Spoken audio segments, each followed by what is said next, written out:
السلام على سید الانبیاء والمرسلین قال اللہ تعالی فی القرآن المجید بسم اللہ الرحمن الرحیم افلا یتدبرون القرآن ام علی قلوب اقفالها صدق اللہ العظیم۔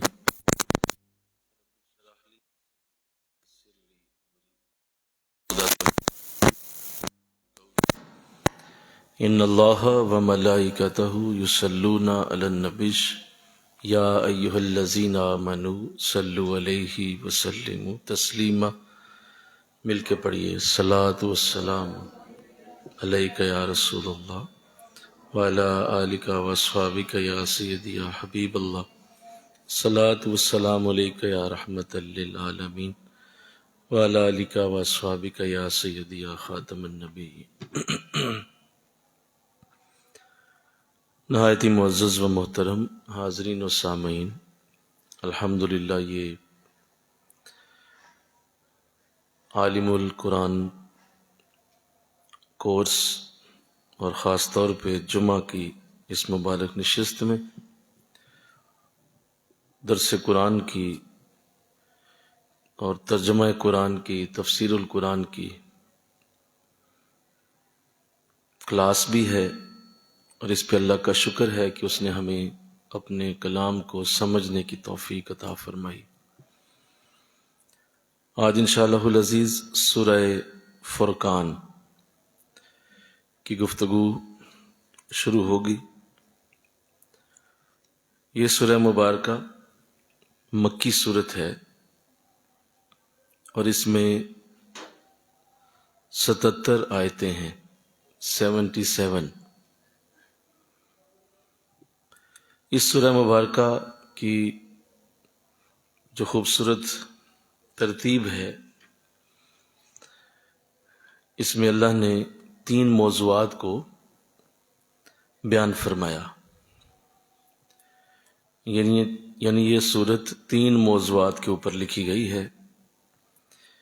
پہلا موضوع اس کا قرآن پاک ہے، اللہ نے اپنے کلام کے حوالے سے اس میں گفتگو فرمائی، اور دوسرا موضوع اس کا رسالت ہے، رسولوں کے بارے میں گفتگو اس میں شامل کی گئی ہے، اور تیسرا بہت ہی حسین موضوع اس میں اللہ کی اپنی ذات کے حوالے سے گفتگو ہے، توحید کے حوالے سے مشرکین کے اعتراضات اور شبہات کو اور شکوک کو اس میں بیان کر کے تو ان کو رد کیا گیا ہے۔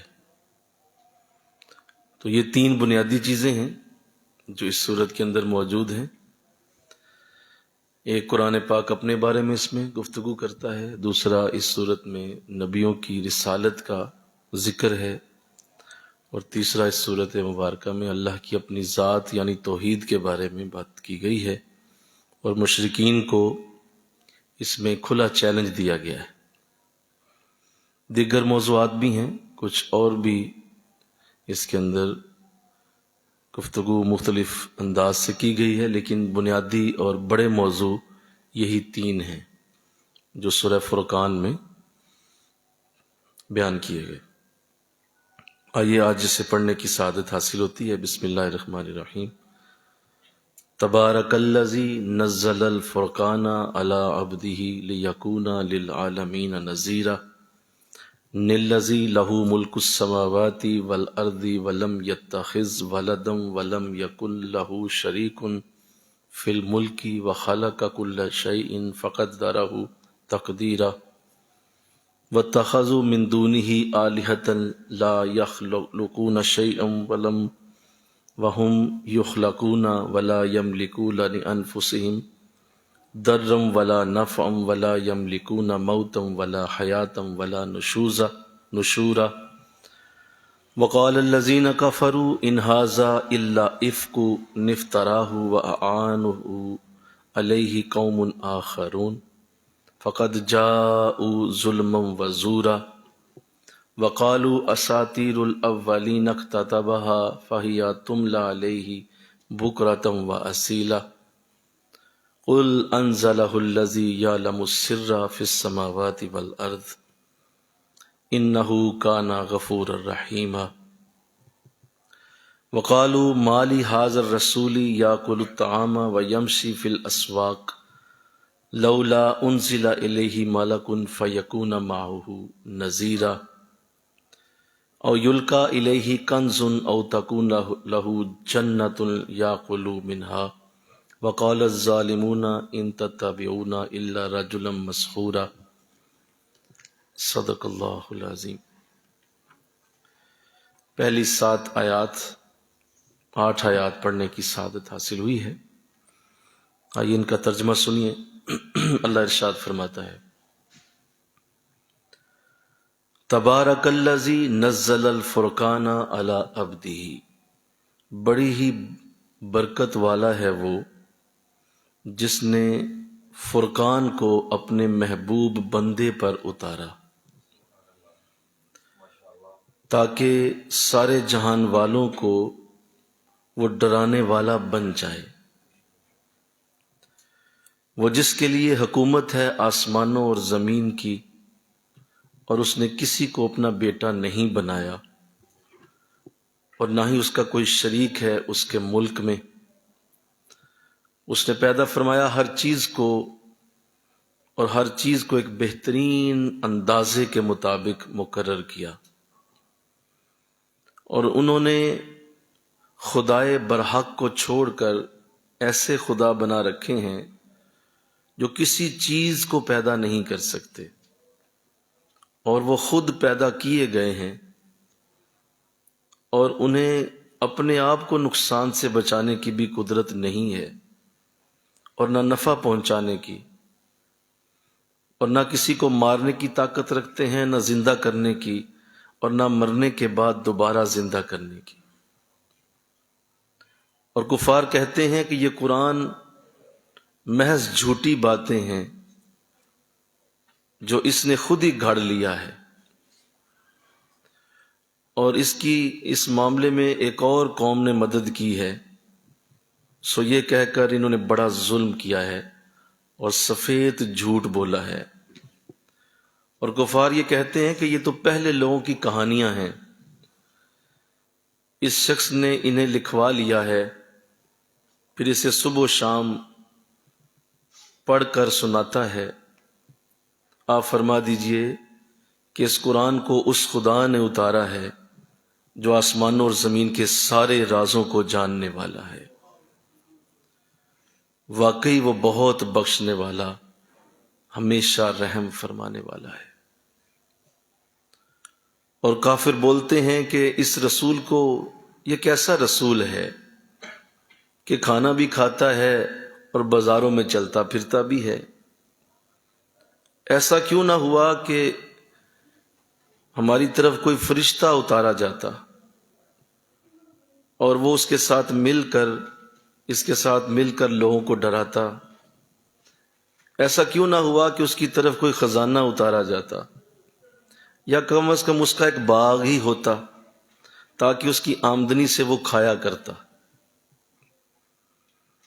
اور ان ظالموں نے تو یہاں تک کہہ دیا ہے لوگوں کو کہ تم ایک ایسے شخص کے پیچھے چل رہے ہو جس پر جادو کیا گیا ہے۔ استغفر اللہ۔ تو یہ گفتگو قرآن بڑے واضح انداز میں کرتا ہے، اور چونکہ قرآن کے سینے پہ یہ آیات نقش ہیں، ہمیں ان پہ غور کرنا ہے، اور ہمیں یہ دیا ہی اس لیے گیا ہے کہ تم اس پہ غور کرو اور دیکھو کہ قرآن میں اللہ نے اس کو کیسے بیان کیا۔ ایک تو سورہ مبارکہ کا یہ نام فرقان اس کی پہلی آیت میں ہی موجود ہے کہ اللہ نے قرآن کو فرقان کے نام سے یاد کیا، اور قرآن کا ایک نیا نام ہم سن رہے ہیں کہ اس کا نام فرقان بھی ہے۔ فرقان کہتے ہیں فرق کر دینے والا۔ جب قرآن آ گیا تو قرآن کے آنے سے فرق ہو گیا۔ اس سے پہلے جہالت تھی، قرآن کے آنے کے بعد علم اتر آیا۔ اس سے پہلے اندھیرا تھا، قرآن کے آنے کے بعد روشنی ہو گئی۔ اس سے پہلے اللہ سے دوری تھی، قرآن کے آنے کے بعد اللہ کا قرب ہو گیا۔ اس سے پہلے لوگ بہت ہی زیادہ برائی کی گہرائیوں میں دفن تھے، قرآن کے آنے کے بعد اللہ کی بارگاہ میں عروج پانے لگے۔ اس سے پہلے لوگ اپنی ذات کو دیکھ کر اور اپنے زمانے کے معاملات کو دیکھ کر اللہ کی ذات سے بہت دور تھے۔ قرآن کے آنے کے بعد اللہ کی ذات کی پہچان شروع ہوئی۔ تو یوں قرآن فرق کر دیتا ہے۔ کیا کر دیتا ہے بولیے؟ اس لیے اس کا نام فرقان ہے۔ تو اللہ نے اس نام کو پہلی آیت میں درج فرمایا، تبارک الذی نزل الفرقان۔ وہ بڑی ہی مبارک ذات ہے جس نے فرقان نازل کیا۔ یہاں ایک لفظ آیا ہے نزلہ، ایک ہوتا ہے انزلہ اور ایک ہوتا ہے نزلہ، ان دونوں میں فرق ہے۔ جب قرآن نزلہ کہتا ہے تو اس سے مراد یہ ہوتی ہے کہ یہ وہ کتاب ہے جو پہلی کتابوں جیسی نہیں ہے۔ پہلی جو کتابیں اتری، تورات، زبور، انجیل، وہ کٹھی اتاری گئیں۔ تورات ایک دم سے اتار دی گئی، ختم۔ زبور بھی فوراً اتر گئی، دوبارہ سے کوئی زبور کی آیت نہیں آئی۔ انجیل بھی کٹھی حضرت عیسیٰ علیہ السلام پہ اتاری گئی۔ قرآن رک رک کے نازل کیا گیا، اسی لیے اسے نزلہ کہا کہ یہ اپنے زمانے کے مطابق، ماحول کے مطابق، حالات کے مطابق اترتا رہا۔ جیسی حالت ہوتی ویسا ہی قرآن آتا، جیسے زمانے کے معاملات ہوتے ویسے ہی قرآن کی آیات اترتی۔ جس طرح حضور کے دن و رات اور شب و روز ہوتے ویسے ہی قرآن کا اترنا ہوتا۔ اگر حضور مکے میں ہیں تو قرآن مکی انداز لاتا، اگر حضور مدینہ میں ہوتے تو قرآن مدنی انداز لاتا، اگر حضور جنگ لڑ رہے ہیں تو قرآن جنگوں کی بات کرتا، اگر حضور کے قریب صحابہ بیٹھے ہیں گفتگو ہو رہی ہے تو حضور کو اسی طرح سے رہنمائی دی جاتی کہ اب آپ مسجد میں بیٹھے ہیں، اب یہ بات کیجیے۔ تو جیسے جیسے حالات ہوتے اسی طرح قرآن اترتا، اس لیے نزلہ کا لفظ استعمال کیا۔ پھر اللہ نے یہاں استعمال کیا لفظ عبدہ، اپنے بندے پر۔ حضور الاسلام نے اس لفظ کو اپنے لیے پسند فرمایا۔ جب معراج شریف پہ آپ گئے تو اللہ نے آپ سے پوچھا کہ اے محمد میں آپ کو کیا شرف دوں، صلی اللہ علیہ وسلم، کس شرف سے نوازوں آپ کو کیا دوں، میری طرف سے آپ کو کیا تحفہ ملنا چاہیے، خود ہی بتا دیں، کیا پسند کرتے ہیں کہ میں آپ کو دوں؟ تو فرمایا اے میرے مولا، تو مجھے بندہ کہہ کے پکار، تو مجھے کہہ میں تیرا بندہ ہوں، تو مجھے مان کے میں تیرا بندہ ہوں، تو مجھے یہ تو شرف دے دے، یہ مجھے تحفہ دے دے، اس سے بڑا میرے لیے کوئی تحفہ نہیں۔ تو اللہ نے پھر اپنے محبوب کو مختلف آیات میں عبد کا لفظ استعمال کر کے بلایا۔ حضور نے تو ایک دفعہ کہا تھا اے میرے مولا بول کہ تو میں تیرا بندہ ہوں۔ اللہ نے جب قرآن میں لکھا تو اب قیامت تک کے لیے حضور کو یہ لفظ بولا جائے گا، اور اس لفظ کی عزت و برکت قیامت تک کے لیے لکھ دی گئی کہ میرے نبی نے مجھ سے یہ آرزو کی تھی کہ میں عبد ہوں، تو میں اسے قرآن میں لکھتا ہوں تاکہ جو جو قاری قرآن پڑھے ہر بار حضور کو عبد بلایا جائے۔ تو یہ میرے نبی کا اعجاز ہے کہ اللہ نے آپ کو اسی نام سے مختلف آیات میں پھر بلایا۔ تو یہاں بھی یہی فرمایا الا عبدہ۔ اس سے ایک مراد یہ بھی ہے کہ حضور علیہ السلام کی ہستی کو چونکہ قیامت تک کے آنے والے دور آنے تھے، اور اس سے پہلے نبیوں کے معاملات بہت بڑے بڑے رہے، بڑے بڑے معجزے نبیوں نے دکھائے ہیں۔ موسیٰ علیہ السلام بڑے معجزے لے کے آئے، ابراہیم علیہ السلام کے پاس بہت بڑے معجزے تھے، حضرت سلیمان علیہ السلام ایک زندہ معجزے کی طرح رہے، حضرت یونس علیہ السلام معجزاتی زندگی گزار کے گئے، عیسیٰ علیہ السلام کے پاس بڑے معجزے تھے۔ تو نبیوں نے بڑے بڑے معجزے دکھا کے تو لوگوں کو حیران کیا، اور جب اتنا معجزہ کوئی دکھاتا تھا کہ لوگ حیران رہ جاتے تو پھر وہ کہہ بیٹھتے، جیسے حضرت عزیر علیہ السلام کو اللہ کا بیٹا یہودیوں نے کہہ دیا، حضرت عیسیٰ علیہ السلام کو عیسائیوں نے اللہ کا بیٹا کہہ دیا۔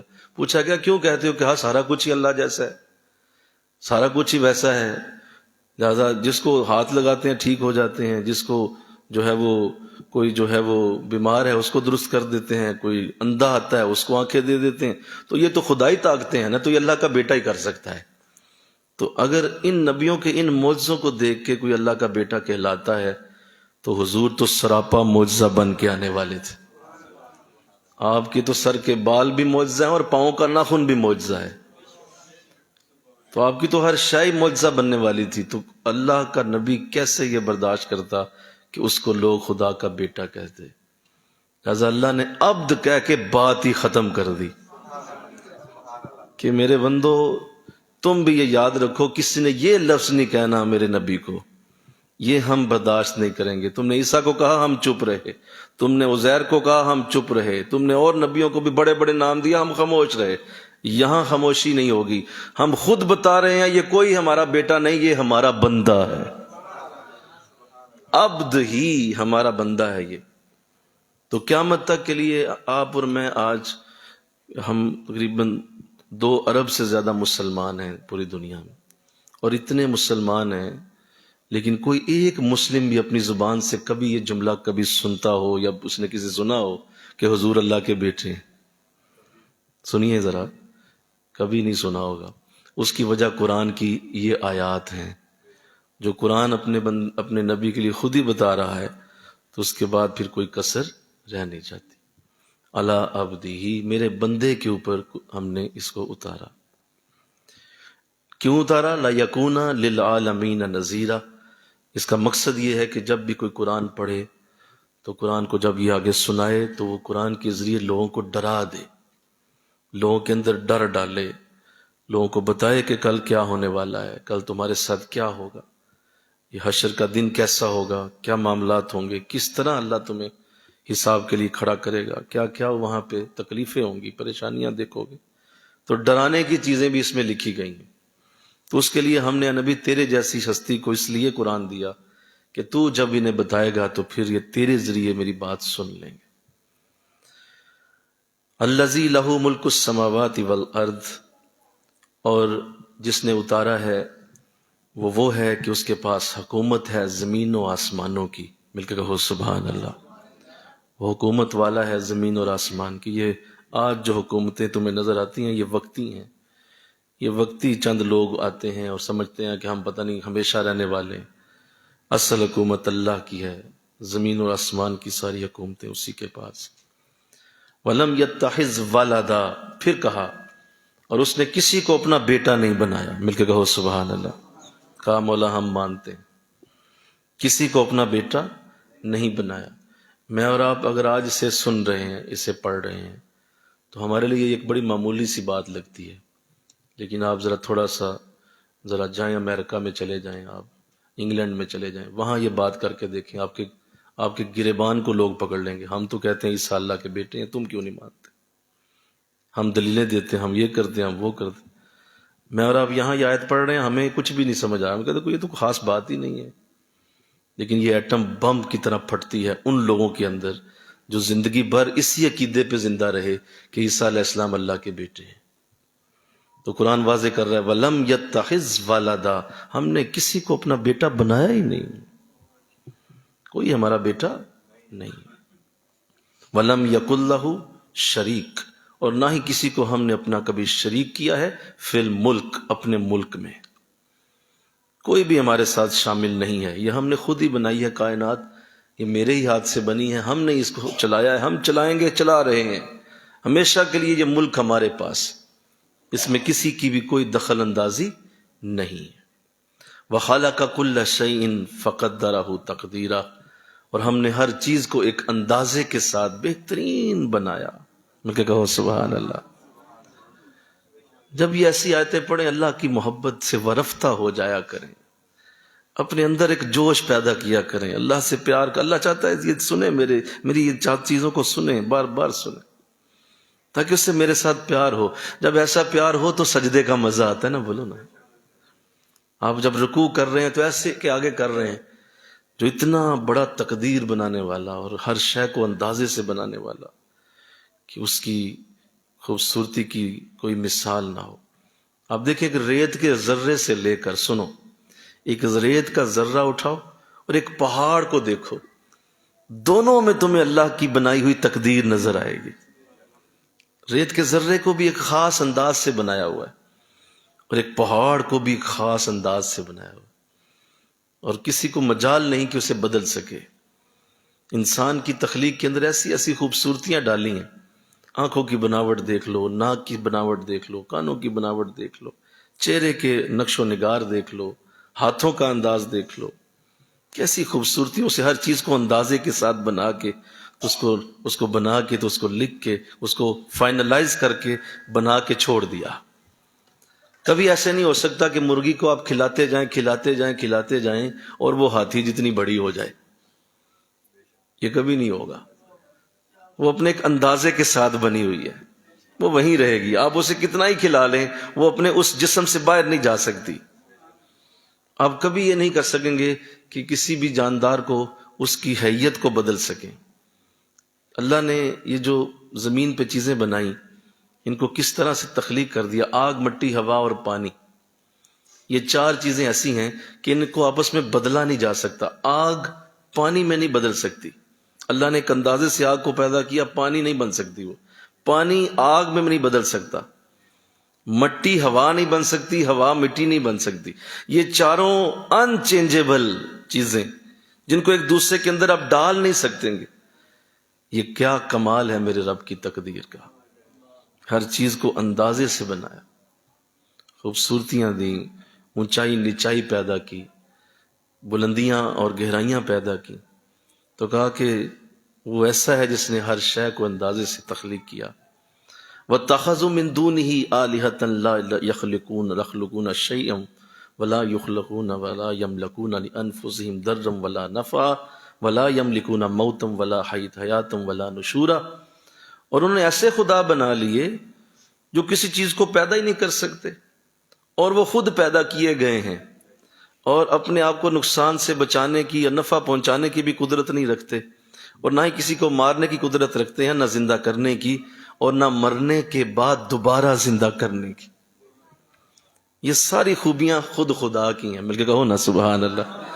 سب سے پہلا پیدا کرنے والا، اور پھر کہا وہ خود پیدا ہوئے ہیں، اللہ خود پیدا نہیں ہوا، قدرت نہیں رکھتے نقصان پہنچانے کی اور نہ نفع پہنچانے کی، کہا کوئی ان میں قدرت نہیں ہے۔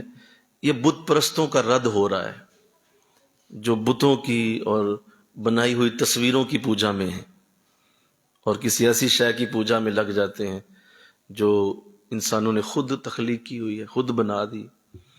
تو تمام بت پرستوں کا رد اس آیت میں کر دیا گیا کہ نہ تو نقصان پہنچانے کی کوئی ان کے اندر طاقت ہے، نفع کی، اور نہ ہی کسی کو مار سکتے ہیں، نہ زندہ کر سکتے ہیں۔ اور چلو یہ بھی ہے تو یہ سن لو، مرنے کے بعد بھی زندہ نہیں کر سکتے، تو پھر کیا خدا یہ؟ تو یہ آیات سینے میں پیوست ہوتی ہیں ایسے لوگوں کے جو اس طرح کی زندگی گزارتے ہیں۔ اللہ نے ہمیں ان سے محفوظ رکھا، آمین تو کہہ دو۔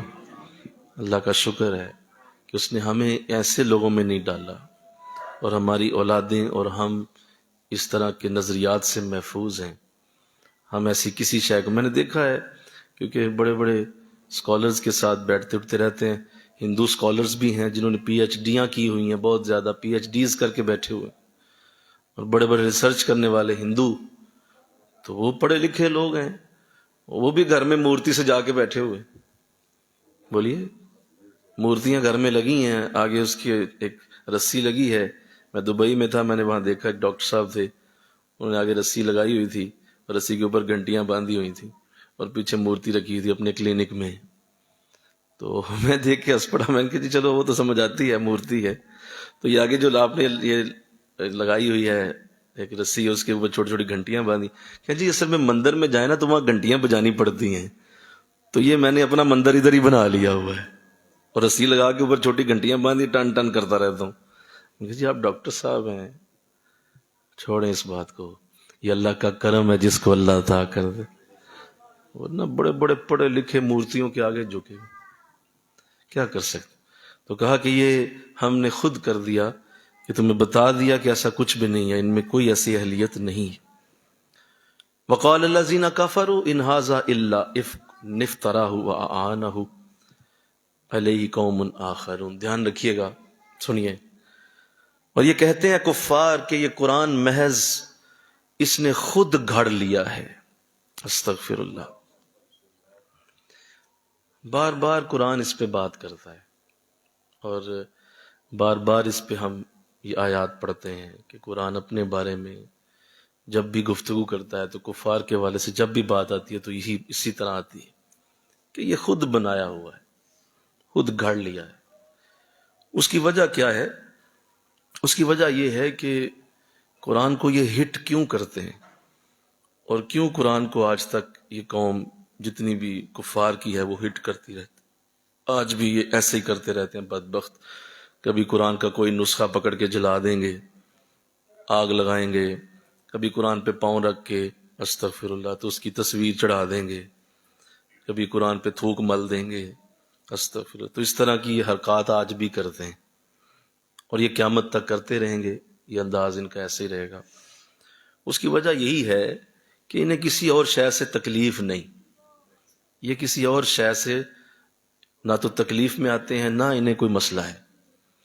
یہ واحد کتاب ایسی ہے کہ اس کتاب کے آگے ان کا بس نہیں چلتا، یہ کتاب انہیں بے بس کر دیتی ہے۔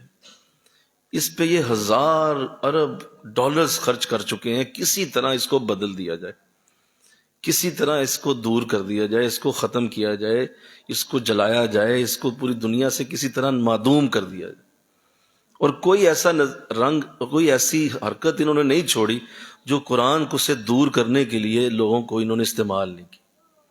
ہر طرح سے یہ کوشش کر بیٹھے ہیں، اور انہیں اس بات کی بڑی تکلیف ہے کہ قرآن ان میں کیوں زندہ ہے۔ تو خیر، یہ تکلیف تو انہیں ہمیشہ رہے گی، ذرا انشاءاللہ تو کہہ دو ذرا، یہ تکلیف انہیں ہمیشہ ہی رہے گی، اس سے یہ کبھی باہر نہیں آ سکیں گے۔ یہ کفار سارے اس میں مبتلا رہیں گے ہمیشہ، اور اپنی کوششیں کر کے دیکھ لیں گے، کرتے بھی رہیں گے، اور قرآن کے چیلنج ان کو ہمیشہ للکارتے رہیں گے۔ قرآن یہ کہتا ہے کہ اگر تمہیں اتنا ہی شوق ہے کہ تم ہمارے لیے یہ کہتے ہو کہ ہم اس نبی نے خود گھڑ لیا ہے، تو ایسا کرو نا کہ تم بھی تو بڑے سمجھدار ہو، عرب ہو، اور تم چلو عرب نہیں تو اور بھی بڑی قومیں ہیں، بڑا بڑی ریسرچ ہے، کمپیوٹر آج کے دور میں تمہارے پاس ہے، سپر کمپیوٹر تم نے بنا لیا ہے، اور بھی تمہارے پاس اور بھی بڑے بڑے لیٹسٹ ذرائع ہیں، آج تم نے کتنی ترقی کر لی ہے، تم نے خلا کو بھی چیر ڈالا ہے، مریخ تک تم اتر گئے ہو، جا کے چاند کے سینے پہ تم نے پاؤں رکھ دیے ہیں، بتاؤ اور تمہیں چاہیے کیا؟ اتنا کچھ تو ہے تمہارے پاس، تو آؤ نا، آؤ بیٹھو اور میرے جیسی ایک صورت ہی بنا کے لے آؤ۔ اتنے سمجھدار ہو، اتنے بڑے بڑے جہاز بنا سکتے ہو، بحری جہاز منو ٹنوں جو لے کے کنٹینر سمندر کے سینے پہ چلتا ہے، اور وہ نیچے نہیں جاتا، گہرائی تک نہیں جاتا، سطح پہ رہتا ہے۔ کتنی بڑی تکنیک ہے یہ، سوئی ڈالو تو سوئی نیچے ڈوب جائے، اور وہ منو ٹنوں پہاڑ تم نے ایسی تکنیک بنائی، ایسے سمجھدار لوگ ہو تم کہ تم نے منو ٹنوں کا ایک وزن اٹھاتا ہوا بحری جہاز بنا لیا جو نیچے نہیں جاتا، زمین پہ اور پانی پہ تیرتا رہتا ہے وہ۔ تو اگر تم وہ بنا سکتے ہو تو آؤ میرے جیسی ایک صورت ہی بنا لاؤ، مل کے کہو نا سبحان اللہ۔ اور تم نے اتنا تیز ایئر کرافٹ بنا لیا ہے، اتنی تیز وہ سفر کرتا ہے، جتنی تیز زمین کی اوپر اگر کوئی روشنی ڈالی جائے، روشنی جتنی تیز سے سفر کرتی، کئی 1000 میل پر سیکنڈ کا سفر ہے روشنی کا، تم نے اتنی رفتار سے چلنے والا ایئر کرافٹ بنا لیا۔ F-16 سے نکل کر تم F-18 تک جا چکے ہو، اتنی سپیڈ سے طیارے بنا لیتے ہو، تو ذرا سپیڈ استعمال کرو نا، میرے قرآن جیسا ایک انداز ہی لاؤ۔ کتنا بڑا چیلنج۔ اچھا، اس سے آگے گئے تو اس سے بھی بڑا چیلنج کر دیا۔ تم کہتے ہو کہ میرے نبی نے خود گھڑ لیا ہے، خود بنا لیا، راتوں کو بیٹھتا ہے کہانیاں لکھ کے صبح سناتا ہے، کیسی بری بات کرتے ہو۔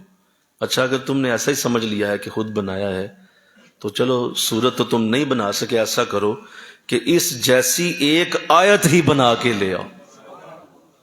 نہیں، چھوٹی سبحان اللہ یار، آپ ذرا ہلا کریں، تھوڑا سا جوش پیدا کیا کریں ذرا۔ یہ قرآن ہے نا، قرآن کے لیے جواب دینا چاہیے، ویسے چپ کر کے نہیں بیٹھنا ہوتا۔ اگر مجھے آپ توفیق دے دیں تو ہو سکتا ہے میں آپ سے زیادہ چپ کر کے بیٹھا رہوں، لیکن جب ایسا موقع ہے تو بولنا چاہیے۔ تو کہا ایک آیت ہی بنا لاؤ.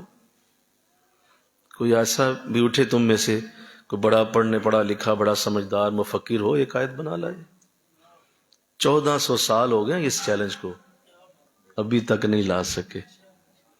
اور آگے قرآن خود ہی کہتا ہے، اللہ سبحان اللہ، قرآن خود ہی کہتا ہے کہا تو ہے ہم نے کہ ایک آیت بنا لاؤ، لیکن سنو تم نہیں لا سکو گے. ہمیں پتہ ہے تمہارے اندر کمزوری ہے، تم نہیں کر سکتے، اس لیے کہ یہ کلام تمہارا ہے ہی نہیں. یہ کلام تمہارا ہے ہی نہیں تو تم بنا کیسے سکتے ہو؟ تمہارے جیسے اس کو بنا نہیں سکتے کیونکہ تمہارا نہیں ہے. یہ رب کا کلام ہے، وہ بنا سکتا ہے. تو انہیں تکلیف بڑی ہے. آج بھی نہیں اسی بات کا دکھ ہے کہ یہ قرآن کیوں پڑھتے ہیں، قرآن کے قریب کیوں ہیں، یہ قرآن کھولتے کیوں ہیں، قرآن سے یہ کیوں. لہذا سازش کے ساتھ، یعنی سازش کے ساتھ اس بات کو نافذ کیا گیا. مجھے تھوڑی سی ریسرچ کا جب موقع ملا اس پہ کہ یہ جو بغیر ترجمے کے قرآن آپ کے گھروں میں پڑے ہیں، یہ باقاعدہ اس کو نافذ کیا گیا اور گورنمنٹ کو مجبور کر کے کہا گیا کہ ایسے قرآن چھاپو جن میں ترجمہ نہ ہو، ترجمہ نہ نیچے ہو، عربی پڑھاؤ انہیں.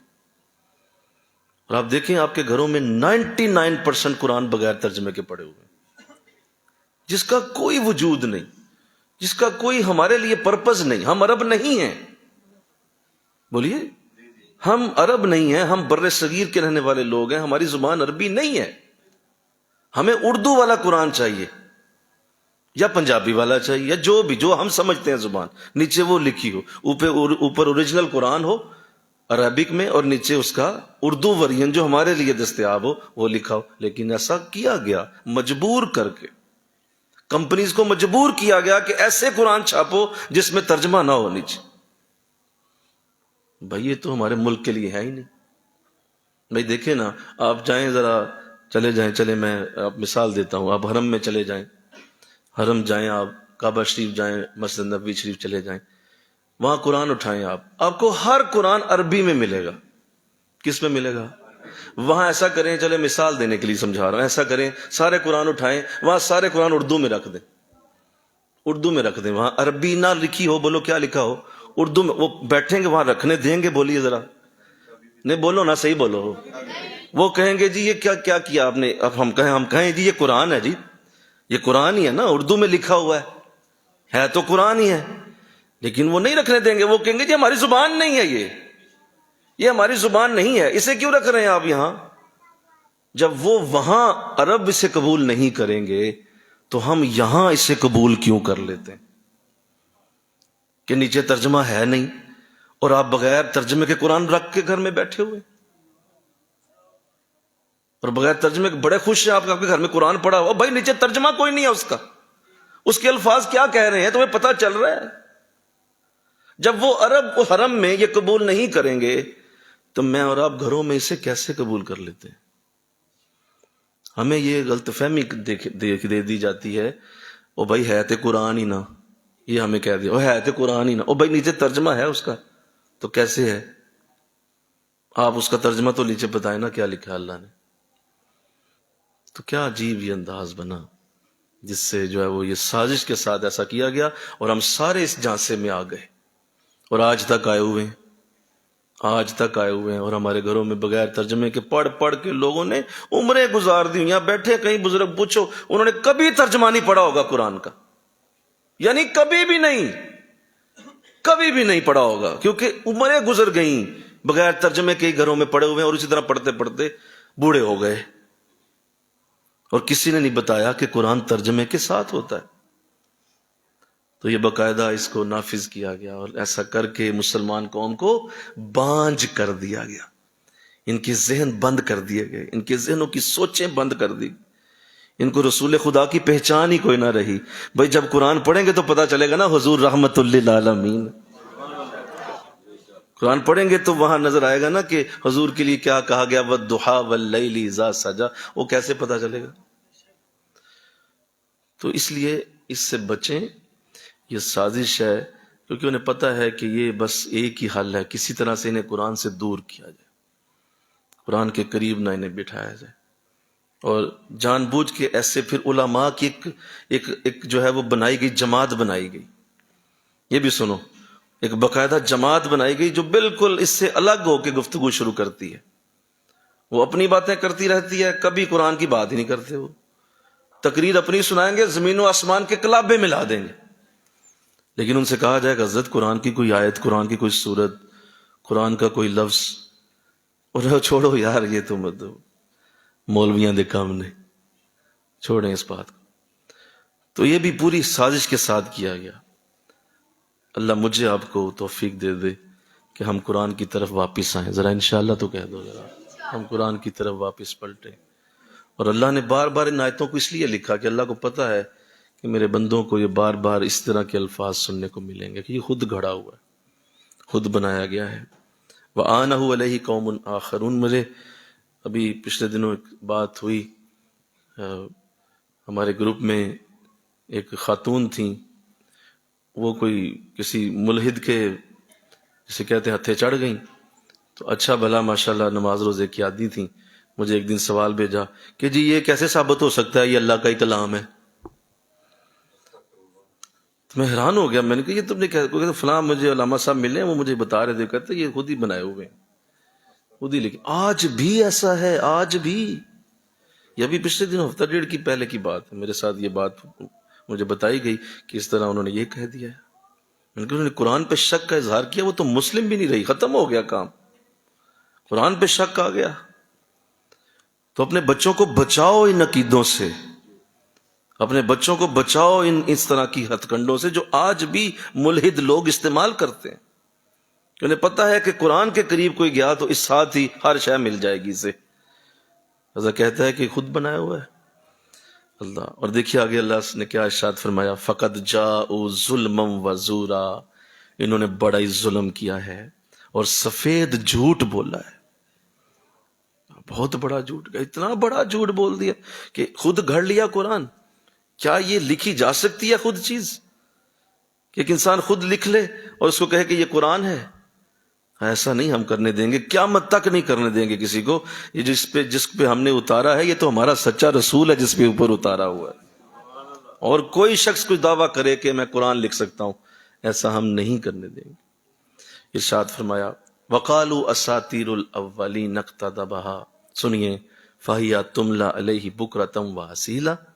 اور کفار نے یہ کہا یہ تو پہلے لوگوں کی کہانیاں ہیں، اس شخص نے انہیں لکھوا لیا ہے، پھر پڑھ کر سناتا رہتا ہے صبح اور شام. اس کا مطلب یہ ہے، میں ذرا چلو یہ تو انہوں نے لکھا ہی ہے، لیکن اللہ نے ایک بڑا لطیف اشارہ کیا اس آیت کے اندر. اس کا مطلب یہ ہے کہ میرا نبی صبح و شام قرآن ہی پڑھتا رہتا تھا. ہائے ہائے، مل کے کہو نا سبحان اللہ. یعنی آپ قرآن ہی سناتے رہتے تھے. آپ کی تبلیغ تقریریں نہیں تھی، ہائے ہائے، آپ کی تبلیغ کیا تھی؟ قرآن. آپ قرآن سناتے تھے انہیں، اپنی باتیں کم سناتے تھے، قرآن زیادہ بتاتے تھے. تو ان کی اس بات کو اللہ لکھتا ہے کہ یہ کہہ رہے ہیں کہ یہ اگلوں کی کہانیاں ہیں اور صبح و شام ہمیں سناتا رہتا ہے یہ. اللہ، یعنی حضور قرآن سے کتنا شغف رکھتے تھے اور قرآن سے کتنا پیار تھا آپ کو کہ آپ صرف قرآن ہی پڑھاتے رہتے تھے، پڑھتے رہتے تھے. اور قرآن کی ہی قربت آپ کے ساتھ تھی، قرآن کی الفاظ آپ کے لبوں پہ تھے، اور قرآن کی ہی کہانیاں یا قرآن کے ہی انداز، قرآن کے ہی واقعات آپ لوگوں کو بتایا کرتے. یونس نے یہ کیا علیہ السلام، عیسیٰ علیہ السلام نے یہ کیا، آدم علیہ السلام نے یہ کیا. حضرت موسیٰ کی یہ بات سن لو مجھ سے، حضرت عیسیٰ کی سن لو. تو حضور نبیوں کی باتیں سنایا کرتے ہوں گے، بولو.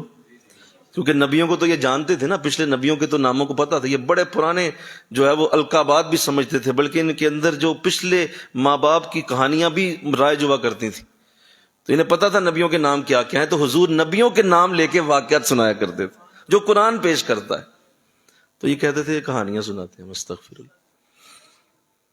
تو دیکھیے میں آپ سے یہ توجہ چاہتا ہوں کہ کچھ ایسا ہی انداز ہم مسلم لوگوں نے بھی نہ کہیں کیا ہو. ہم بھی اس کو ایسے ہی نہ کہیں سمجھ لیں کہ یہ کہیں بس چھوٹو یار کہانیاں ہی ہیں بس، استغفر اللہ. نہیں، ایسا نہیں ہے.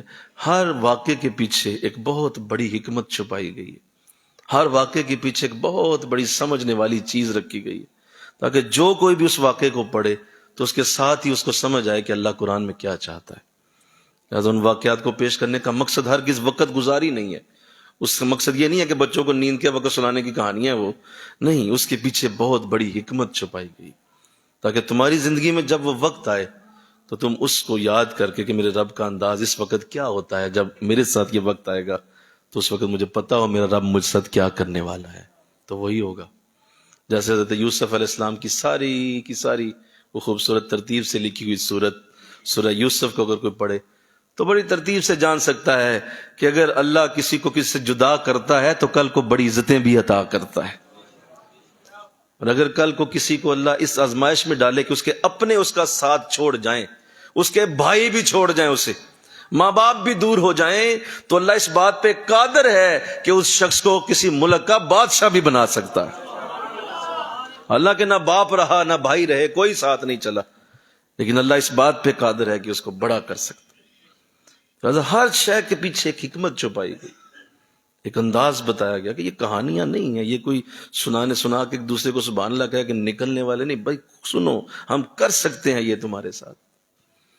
اللہ تو کہا کہ اگر یہ لوگ ایسا کہتے ہیں کہ یہ پہلے لکھی ہوئی کہانیاں ہیں، قل اے نبی آپ فرمائیے، اے نبی فرما دیجئے، انزلہ الذی یعلم السر فی السماوات والارض، یہ اس خدا نے نازل کیا ہے جو سارے زمین و آسمان کے رازوں کو جاننے والا ہے۔ یعنی ہم نے اس میں سارے راز لکھ دیے ہیں، جو وہ راز جو کبھی نہیں بتائے تھے کسی کو، چھپا کے رکھے ہوئے تھے، اور نہ انجیل میں لکھے، نہ زبور میں لکھے، نہ تورات میں لکھے، نہ اس سے پہلے کسی نبی کو اس کی آگہی دی، ہم نے قرآن میں وہ ساری راز بیان کر دی۔ ہم رازوں کو جاننے والے ہیں اور ہم نے لکھا ہے یہ، تو اللہ اس رازوں کو جاننے والا کیا ہے کہ یہ بتا رہا ہے کہ جو ہم نے کتاب لکھی ہے نا اس میں سارے راز ہم نے ڈال دیے ہوئے، اس میں ہم نے تمہاری ہر کامیابی کا راز ڈالا ہے، تمہارے ہر بڑے درجے کا راز ڈالا ہے، تم اس کو خود کھولو، خود پڑھو، سمجھو، دیکھو ہم نے کیا لکھا۔ اور آگے فرمایا انہ کان غفور رحیمہ، بے شک وہ بڑا بخشنے والا، بڑا ہی رحم کرنے والا ہے۔ یہ کمال کر دیا، کہا کہ اے نبی تو انہیں بتا دے کہ اگر تم یہ سب کچھ کر رہے ہو، اگر تم اسے صحیح مان لو تو ہم تمہاری ساری غلطیاں معاف کرنے والے ہیں، ہم تمہارے یہ بدبخت قسم کے جملے بھی معاف کر دیں گے، ہم انہیں بخش دیں گے، اگر تم اس قرآن کو سچ مان لو تو ہم معاف کرنے والے ہیں اور رحم کرنے والے ہیں۔ اللہ اچھا یہ بات تو ہو گئی قرآن کی پہلے بات کی کہ قرآن کے بارے میں کیسے فضول عقیدے یہ لوگ رکھتے ہیں۔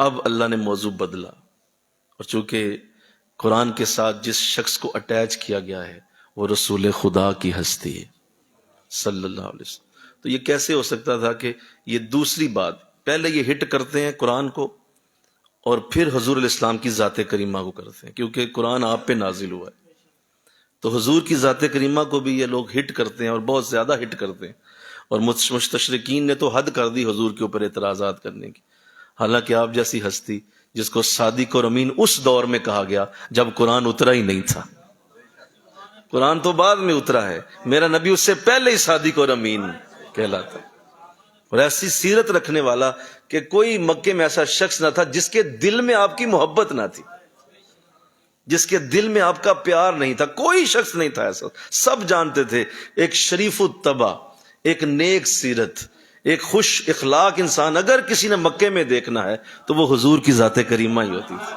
ہر شخص جانتا تھا یا رسول اللہ، ایک پاکیزہ خاندان کے مالک، ایک پاکیزہ صفت کے مالک، ایک پاکیزہ گھرانے سے تعلق رکھنے والے، جن کا ایک تو ہوتا ہے نا کہ خود نیک تھے پیچھے گھرانے والے نہیں ٹھیک تھے، تو اللہ نے پیچھے جو خاندان دیا تھا وہ بھی بڑا نیک تھا، آپ کعبہ کی چابیاں رکھنے والے، قریش خاندان سے تعلق رکھنے والے، بنو مطلب کے چشم و چراغ، خاندان بنی ہاشم میں ایک بہترین گھرانے کے مالک، یعنی پچھلے بھی ایسے تھے جن کی کوئی مثال نہیں تھی مکے، اور کوئی بھی کسی بھی جگہ بھی آپ کو کوئی بھی یاد کرتا تو کسی جگہ سے عیب نکالنا چاہتا بھی تو نکال نہیں پاتا تھا، تو ایسی پاکیزہ سیرت والا شخص ہو اور اس کے لیے ایسے ایسے الفاظ بولے جائیں، یہ سوائے بد تہذیبی کے، بے ادبی کے اور صرف دشمنی کے اور اناد کے اور کچھ نہیں ہو سکتا۔ چلو کوئی شخص کسی میں کوئی پیچھے عیب تھا، یا چلو زندگی میں کوئی نظر آتا ہے تو چلو نظر آتا ہے جی فلاں جگہ عیب تھا، تو جب آپ ہیں ہی بے عیب رسول تو بتائیے پھر اس میں عیب نکالنے کا مقصد کیا ہے؟ صرف یہی ہے، اللہ معاف فرمائے، صرف ایک ہی مقصد ہوتا ہے، جب بھی کوئی حضور کی ذات کریمہ میں کچھ بھی بولے، یہ کہہ دے کہ ان کو پیچھے کا ان کو خبر ہی کوئی نہیں کیا ہونے والا، یہ کہہ دے کہ جی کل قیامت کے دن پتہ نہیں ان کا بھی کیا بنے گا، استغفر اللہ، تو ایسے ایسے الفاظ بے ادبی کے لوگ کے بول جائیں تو اس کے پیچھے ایک ہی مقصد ہوتا ہے، بس سن لو، وہ ایک مقصد یہ نہیں ہے کہ حضور کو کوئی کم درجہ کرنا چاہتا ہے، نہیں، کم درجہ نہیں کرنا چاہتا، وہ ایسے الفاظ بول کے حضور سے لوگوں کو دور کرنے کی کوشش کرتا ہے کہ بس کسی طرح اس سے ذرا فاصلہ ہی رکھو یار، یہ بھی ہمارے جیسا ہی، استغفر اللہ، یہ بھی ہمارے جیسے ہی ہوگا، لہذا رہنے دو، ٹھیک ہے، بس اللہ اللہ ہی کرتے جاؤ، وہ ہمارے جیسے ہی ہیں۔ تو ایسا کوئی یہ کہہ کے ہی چاہے گا کہ کسی طرح لوگ نہ ان کے قریب چلے جائیں، استغفر۔ تو حضور کو یہ عمل ناپسند ہے، اللہ کو بھی ناپسند ہے کہ میرے رسول سے لوگوں کو دور کیا جائے، جس طرح قرآن سے ناپسند ہے اسی طرح صاحب قرآن سے بھی ناپسند ہے۔ قرآن سے بھی اللہ چاہتا ہے میرے بندے قریب ہو جائیں، پاس ہو جائیں، پاس رہیں قرآن کے، تو جب قرآن کے پاس ہوں گے تو یہ کیسے ہو سکتا ہے صاحب قرآن سے دور ہو جائیں؟ صاحب قرآن کے پاس ہوں گے تو قرآن کے پاس ہوں گے، صاحب قرآن جو قرآن والے ہیں، جو قرآن کے حامل ہیں، حاملے قرآن ہیں، ان کے قریب ہوں گے تو قرآن کے قریب ہوں۔ تو جب بھی کوئی ایسی بات سنو سمجھ لو یہ بدبخت آدمی صرف یہ چاہ رہا ہے کہ میں نبی سے دور رہوں، بس میلاد نہ منائیں، فلاں نہ کریں، یہ چھوڑیں یہ باتیں ساری جو لوگ کرتے ہیں، یہ صرف اس کے پیچھے ایک ہی ریزن ہے کہ آقا دو جہاں سے دور کرو، بس کسی طرح سے۔ بھئی تمہیں ملاد تجھے کیا تیرے پیسے لگے نا، کسی نے منایا تھے؟ دیکھیں کہ تیرے جیب سے کھڑک گئی ہیں یا تیرے پیسے سے لائٹنگ کی گئی ہے؟ تجھے تکلیف کیا ہو رہی ہے اگر حضور کے لیے ایسا ہو رہا ہے تو؟ اگر حضور کے لیے ایسے کو کر رہا ہے تجھے کیا مسئلہ ہے؟ تو دین کا ٹھیکیدار ہے؟ نہیں، اصل میں تجھے حضور سے بغض، دشمنی ہے تجھے آقا سے، اور کوئی مسئلہ نہیں ہے، نہ تیرے جیب سے پیسے لگے ہیں، نہ تیرا کوئی بینک اکاؤنٹ خرچ ہوا ہے، نہ تجھے کوئی پوچھا گیا ہے، نہ تو محلے کا کوئی ٹھیکیدار ہے، تجھے کیوں مسئلہ ہوا ہے جی؟ اصل میں تجھے پرابلم حضور سے ہے۔ تو اللہ اس لیے بیان کرتا ہے کہ اگر قرآن کے ساتھ یہ ظلم یہ لوگ کر رہے ہیں تو نبی تیری ذات کے اوپر بھی دیکھ کیا کہہ رہے ہیں، دیکھیے کہا کیا ہو گیا ہے کفار کو کہتے ہیں کہ اس رسول کے بارے میں کہ کھانا کھاتا ہے اور چلتا پھرتا ہے بازاروں میں۔ استغفار نہیں بولو گے بھائی؟ کیسا بھونڈا مذاق ہے، بولو کیسی فضول قسم کی بات، چلتا پھرتا ہے اور بازاروں میں چلتا پھرتا ہے اور کھاتا پیتا ہے، جب کوئی بات نہ ملے تو بولو تو پھر انج دیاں گلاں کری دیاں، جب کوئی بات نہ ملے کسی کے بارے میں کوئی عیب نکالنے کی، کوئی شے پھرنے کی، بھئی خوبصورتی میں آپ بے مثال، خلق میں آپ بے مثال، آپ بناوٹوں میں آپ بے مثال، اخلاق میں آپ جیسا کوئی نہیں، رویے میں آپ جیسا کوئی نہیں، ہر جگہ پرفیکٹ ہیں، تو کیا کریں، کس طرح نکال؟ اچھا ایسا کرو کہ یہ بازاروں میں کیوں پھرتا ہے؟ استغفر، بولیے کیسا؟ قرآن لکھتا ہے، میں نہیں کہہ رہا، بولی کون لکھ رہا ہے؟ بولی قرآن میں لکھا ہوا ہے، چلتا پھرتا ہے بازاروں میں۔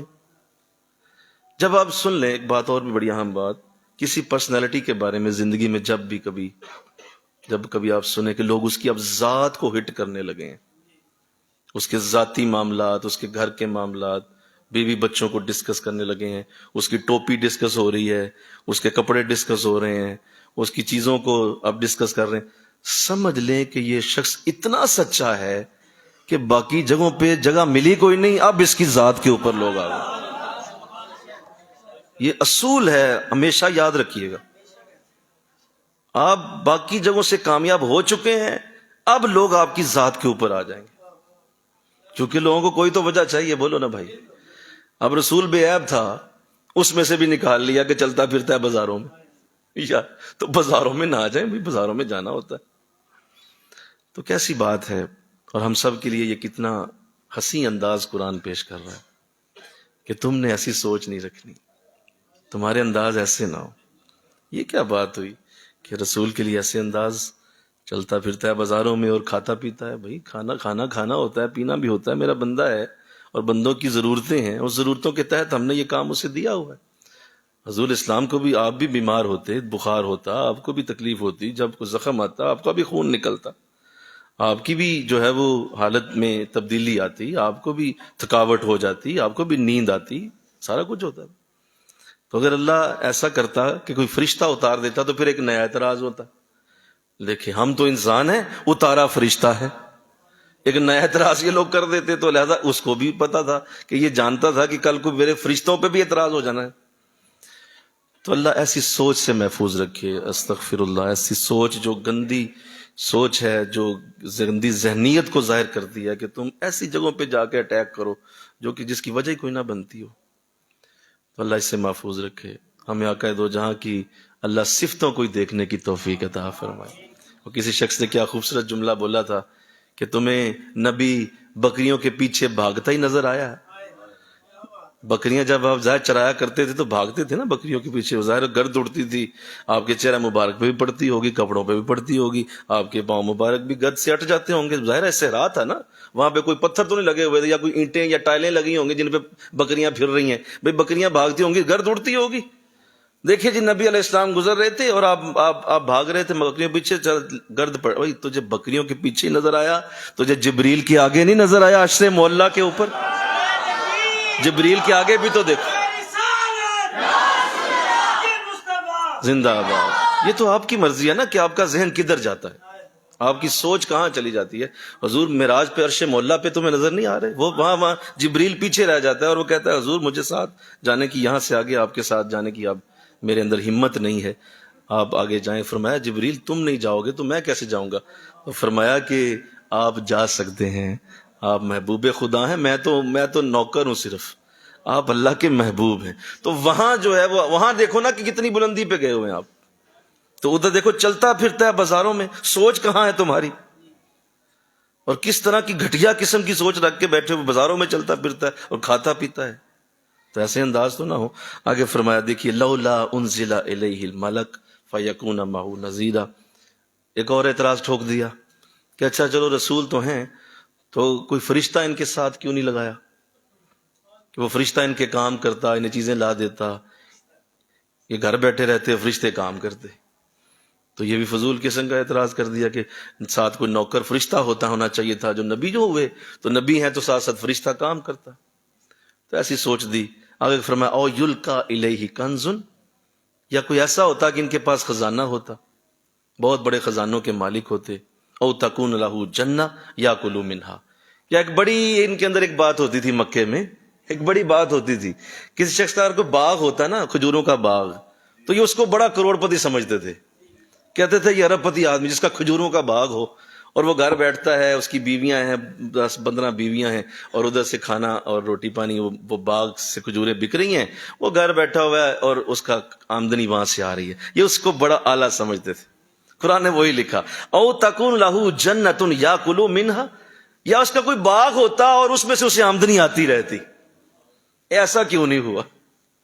یعنی نبی بھی تمہیں اپنی مرضی کا چاہیے، استغفر اللہ، بولیے اپنی مرضی کا نبی چاہیے کہ ایسا انداز ہوتا، ایسا ہوتا، ایسا ہوتا تو ہم مانتے۔ اللہ قربان جائیں سیدنا صدیق اکبر رضی اللہ تعالیٰ عنہ، جب ابو جہل نے آ کے کہا نا کہ تمہارے دوست نے کہا ہے کہ وہ رسول ہے اور اس نے کہا ہے کہ وہ نبی ہے، تو کیا تم مانتے ہو یہ بات؟ کیا کوئی اس پہ تم کوئی دلیل چاہو گے؟ تمہارے دوست نے اتنی بڑی بات کر دی۔ تو ابو بکر صدیق رضی اللہ تعالیٰ عنہ نے کیا جملہ بولا، ذرا سنیے تو صحیح، آپ کا ایمان تازہ ہو جائے گا۔ جملہ کیا بولا؟ ارشاد فرمایا کہ اچھا انہوں نے کہا ہے کہ وہ نبی اور رسول ہیں؟ کہا جی وہ کہہ رہے نبی اور رسول ہے، تمہارا دوست کہہ رہا ہے محمد صلی اللہ علیہ وسلم، وہ کہہ رہے تمہارا دوست ہے اور تمہارا دوست کہہ رہا ہے میں نبی اور رسول ہوں۔ فرمایا اچھا بات یہ ہے کہ اب چونکہ وہ میرے سامنے نہیں، بات تم نے کی ہے اور میرے تک کبھی خبر تم نے پہنچائی ہے، وہ میرے پاس ابھی نہیں آئے، نہ میں ان کے پاس گیا ہوں، میں تو ابھی مکے میں آیا ہی ہوں، میں مکے سے باہر تھا ابھی پہنچا ہوں، اور تو میرے تک پہنچ گیا اور تو مجھے خبر دے رہا ہے کہ وہ رسول کہہ رہے ہیں اپنے آپ کو۔ کہا جی وہ کہہ رہے ہیں رسول ہے، دیکھو کتنی عجیب بات ہے۔ کہا عجیب بات اس سے بھی بڑی یہ ہے کہ جاؤ جا کے اسے کہہ دو کہ میں سب سے پہلے تم پہ ایمان لاتا ہوں، کوئی دلیل نہیں، کوئی کسی قسم کی بات نہیں مانتا، سب سے پہلے اسے کہو جا کے ابو بکر تم پہ ایمان لایا، ابو بکر نے تمہاری صداقت پہ یقین کر لیا، ابو بکر کہتا ہے کہ تو رسول ہے نبی ہے، ہم مان، میں کہتا جاؤ جاؤ۔ اس کے چہرے کے رنگ اڑ گئے، اس نے کہا کوئی دلیل؟ ابو بکر تو سمجھدار آدمی کیسے بات کرے گا؟ کہا اس سے بڑی دلیل کیا ہے کہ اس زبان نے کہا کہ میں رسول ہوں جس نے کبھی جھوٹ نہیں بولا، اور میں اسے بچپن سے جانتا ہوں، وہ کبھی جھوٹ نہیں کہہ سکتا. اگر اس نے کہہ دیا ہے وہ رسول ہے تو میرے لیے اس کا کہنا ہی کافی ہے. تو ایک یہ انداز بھی ہے، مل کے کہو نا سبحان اللہ. ایک یہ انداز بھی ہے، بازاروں میں چلتا پھرتا ہے، فرشتے ساتھ ہوتے، بازار دیکھیں نا، کوئی ساتھ باغ ہوتے، اس کا مالک ہوتا. دیکھو جب نہ ماننا ہونا تو بولو 100 بہانے. بولیے جب نہ ماننا ہو تو 100 بہانے، 100 بہانے ہوتے. تو اللہ قرآن میں وہ لکھ رہا ہے کہ دیکھو کیسے عجیب بات کرتے ہیں. اور آگے دیکھیے فرمایا وقال الظالمون ان تتبعون الا رجلا مسحورا. آخری بات میرے درس کی، آخری بات. اور جب یہ آیت اللہ نے اتاری ہوگی کتنی تکلیف، کس قدر وہ درد ہوگا اس آیت میں. اور جب حضور کے بارے میں ایسا بولا گیا ہوگا تو اللہ نے اس کو کیسے برداشت کیا ہے، کس طرح سے اللہ نے اس کو نازل کر دیا پھر کہ دیکھو کیسا ظلم کرتے ہیں. اور دیکھو کہتے ہیں ان ظالموں نے یہاں تک کہہ دیا کہ تم ایسے شخص کے پیچھے چل رہے ہو جس پر جادو ہو چکا ہے. یہ جادو زدہ بندے کے پیچھے چلتے. مزے کی بات یہ ہے کہ آج بھی بہت سارے بد نصیب یہ جملہ بول دیتے ہیں حضور کے لیے. جی بول دیتے ہیں. کسی کو کوئی مسئلہ ہے، پریشانی ہے، دکھ ہے، تکلیف ہے، یہ جائیں ذرا عامل باوا بنگالی لکھا ہوتا ہے جی ٹی روڈ پہ، بہت سارے عامل بیٹھے ہوئے. آپ ذرا ان کے پاس جائیں. میرے پاس کچھ مثالیں ہیں، ہمارے ساتھیوں نے مجھے بتائیں کہ حضرت یہ جب کبھی ایسا ہوتا ہے نا، کوئی ان کے پاس جاتا ہے تو ظاہر ہے یہ لوگ پیسے کمانے بیٹھے ہیں، بولیے اور کیا ہے، سارا یہ مطلب ایک روٹی پانی کا چکر ہے. تو پوچھتے ہیں ہاں بھائی تجھے کیا مسئلہ؟ وہ کہتا جی رزق نہیں چلتا، دکان نہیں چلتی، فلاں کام جی، میری پیٹ ہمیشہ کمر میں درد رہتا ہے، یہ پیچھے گردن میں رہتا ہے، یہ جی فلاں جگہ جب جاتا ہوں تو ایسے ڈر آتا ہے، سیڑھیاں چڑھتا ہوں پیچھے سے کوئی آتا محسوس ہوتا ہے، گھر جاتا ہوں تو کوئی سایہ جاتا ہے. اس طرح کی چیزیں جب بتا، تم پہ جادو ہو گیا، یہ جادو کسی نے تم پہ کر دیا ہوا ہے. اب جب وہ کہے جی نہیں میں ایسا ٹھیک ہوں، ایسا کچھ بھی نہیں، فوراً آگے سے جواب مجھے بتایا انہوں نے دیتے ہیں، لو تم کیا چیز ہو، ہمارے نبی پہ جادو ہو گیا تھا، ہمارے نبی پہ جادو ہو چکا ہے، تو تم کیا چیز ہو، میں اور آپ کیا چیز، ہم تو کس باغ کی مولی ہیں جناب، ہمارے رسول پہ جادو ہو چکا تھا. اب جب وہ یہ کہتا تو ہم سادہ لوگ ہمارے لوگ ویسے بھی دین سے تو کبھی واسطہ ہی کوئی نہیں، اور بے بہرا دین سے بھاگے ہوئے فوراً یقین کریں گے کہ حضور پہ جادو ہو چکا تھا. تو اللہ معاف فرمائے اس گندے عقیدے سے جو کفار کے لیے قرآن لکھ رہا ہے کہ یہ کہتے ہیں جادو زدہ شخص کے پیچھے چلتے. یہ ایک آخری ان کا وار تھا جو حضور پہ کر کے ان کی بس ہو چکی تھی کہ اب کسی طرح کہیں، کسی طرح ان کو دور کریں. اب ایک ہی بات ہے کہ یار اس جادو والے شخص کے پاس جاتے ہو، وہ تو خود بیچارہ جادو زدہ ہے، تجھے کیا دے گا، استغفر اللہ. تو ایسے الفاظ حضور کے لیے بولے جاتے. تو آج بھی ایسا ہے. تو اس عقیدے سے بعض بزرگوں نے تو یہ لکھا کہ جس نے یہ یقین کر لیا کہ حضور پہ جادو ہوا ہے اسے کلمہ دوبارہ پڑھنا پڑے گا، کیونکہ آقا دو جہاں کے اوپر جادو ہونا، جادو باطل ہوتا ہے، جادو شیطان کی طرف سے ہوتا ہے. اور اگر حضور پہ ہی ہو گیا تو باقی رہ کیا شے گئی ہے، بولو نا ذرا یار، اور بولو نا بھائی. جب حضور پہ جادو ہو گیا تو رہ کون شے گئی؟ پھر تو میں اور آپ تو کسی باغ کی شے کچھ نہیں، ہم تو جائیں اور جا کے منہ لپیٹ کے رضائی لے کے سو جائیں.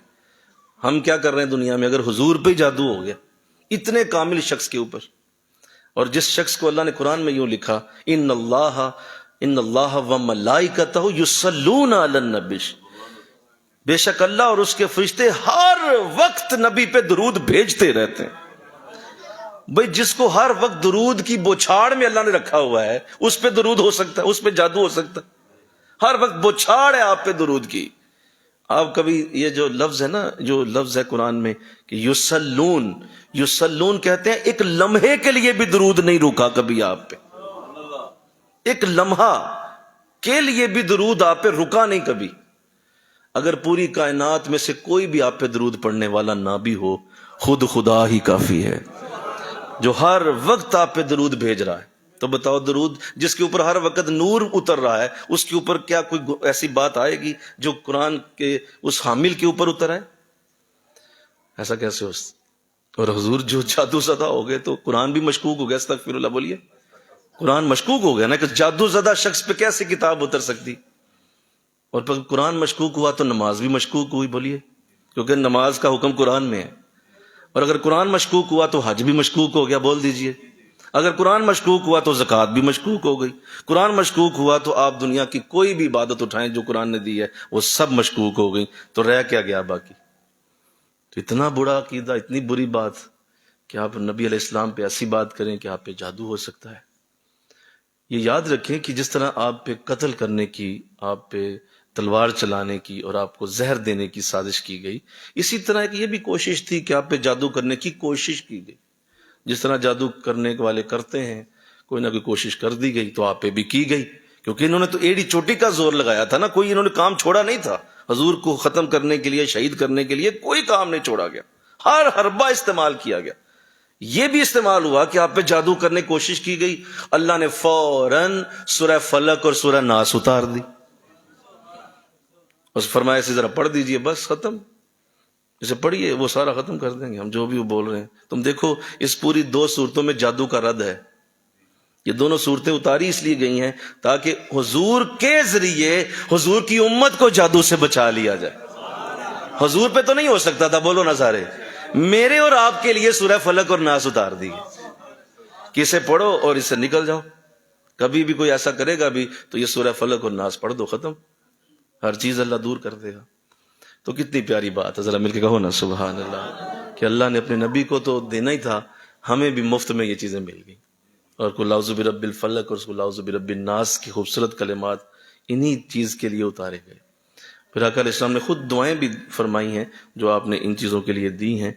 تو اس بیماری سے اور اس طرح کے انداز سے بچنے کی دعا کیجئے کہ اللہ ہماری امت کو، حضور کی نبی کی امت کو اس برے عقیدے سے دور کر لے کہ حضور پہ جادو ہو سکتا ہے.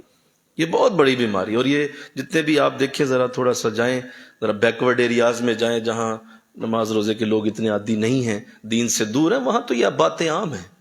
آپ ان کے گھروں میں بیٹھے جا کے عام باتیں کریں گے، کہتے جی سب پہ ہو جاتا ہے جادو، سب پہ ہو سکتا ہے، تیرے پہ بھی ہوگا، تیرے پھوپھی نے کر دیا، تیرے چاچے نے کر دیا، تیرے بھائی نے کر دیا. تو اس طرح کی باتیں کر کے اور حوالہ کیا دیں گے؟ چونکہ حضور پہ بھی ہو سکتا ہے. جو ہی یہ کہا جاتا ہے تو اگلا بندہ ویسے ہی موم ہو جاتا ہے اور اس کے اندر سے ویسے ہی ہر شک نکل جاتا ہے کہ دیکھو اگر حضور پہ ہو گیا تو مجھ پہ بھی ہو سکتا ہے. لے جی کی اپا کی میں کرنا ہے، اتنے پیسے دے ہوں.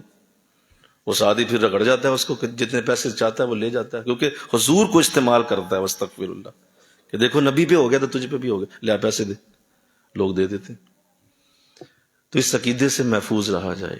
ایسا ہرگز نہیں ہے، آقا دو جہاں کی ذات کریمہ اس سے ورا ہے، ثم وراء الورا ہے. بلکہ آپ کا تو نام جادو کا توڑ ہے. آپ کا نام جادو کا توڑ ہے. جادو کیا ہونا ہے آپ پہ؟ آپ کا نام لو، ہر شے ختم ہو جاتی. آپ کے نام سے تو برکتیں اترتی ہیں، رحمتیں اترتی ہیں. تو اللہ مجھے آپ کو توفیق دے. آج 8 آیتیں پڑھی ہیں، میں ذرا دہرا دیتا ہوں. پہلی آیت میں اللہ نے ارشاد فرمایا کہ قرآن کو ہم نے فرقان کہا اور یہ ہمارے بندے پہ نازل ہوا ہے. اور ساتھ فرمایا ہے کہ اللہ کا کوئی بیٹا نہیں ہے. اس پہ بات بڑی واضح کر دی گئی. اور پھر فرمایا کہ جو بھی یہ جو ہندو ہیں اور یہ جو بت پوجنے والے ہیں ان کے لیے پوری آیت اتاری گئی کہ یہ کسی قسم کی کوئی طاقت نہیں رکھتے یہ بت، لہٰذا اللہ نے اس پہ واضح کر دیا. اور آگے فرمایا قرآن کے بارے میں یہ لوگ کہتے ہیں کہ اس نبی نے خود بنا لیا ہے، تو اس حوالے سے گفتگو کی گئی. اور اللہ نے فرمایا کہ یہ بڑا سفید جھوٹ ہے، ایسا ہرگز نہیں ہے. اور آگے فرمایا کہ یہ کہتے ہیں کہ یہ پہلے لوگوں کی کہانیاں ہیں اور صبح و شام یہ پڑھ کے سناتے رہتے ہیں ہمیں. تو اللہ نے فرمایا کہ یہ تو میں نے نازل کیا ہے اور میرے پاس سارے زمین و آسمان کے راز ہیں. مل کے کہو نا سبحان اللہ. اور آگے فرمایا کفار یہ میرے نبی کے اوپر یہ الزام دھرتے ہیں یا ایسی بد تہذیبی اور بے ادبی کرتے ہیں کہ رسول کھانا کھاتا ہے اور چلتا پھرتا ہے اور بازاروں میں چلتا پھرتا ہے. تو فرمایا کہ کوئی فرشتہ جو ہے ان کے ساتھ ہوتا، اور کیوں نہ ان کے پاس کوئی خزانہ کیوں نہیں ہے، اور کم از کم ایک باغ ہی ہوتا جس کی آمدنی کھایا کرتی. تو اس طرح کے فضول اعتراضات نبی پہ کیے گئے. اور ساتھ آخر میں کہا اتنا بڑا ظلم یہ کر دیا گیا کہ نبی کو جادو زدہ کہہ دیا گیا. تو یہ الفاظ اس لیے لکھے گئے تاکہ ہم جانیں کہ اس طرح کی کوئی بھی بے ادبی ہم سے نہ ہو. انشاءاللہ کہہ دیجیے انہوں نے تو کی ہے، بدبختوں نے جنہوں نے کر دی آج بھی کرتے ہیں، ہم اس سے محفوظ ہو جائیں. تو آج یہ 8 آیتیں پڑھنے کی سعادت حاصل ہوئی. وما علینا الا البلاغ. سنتے ہیں دعا.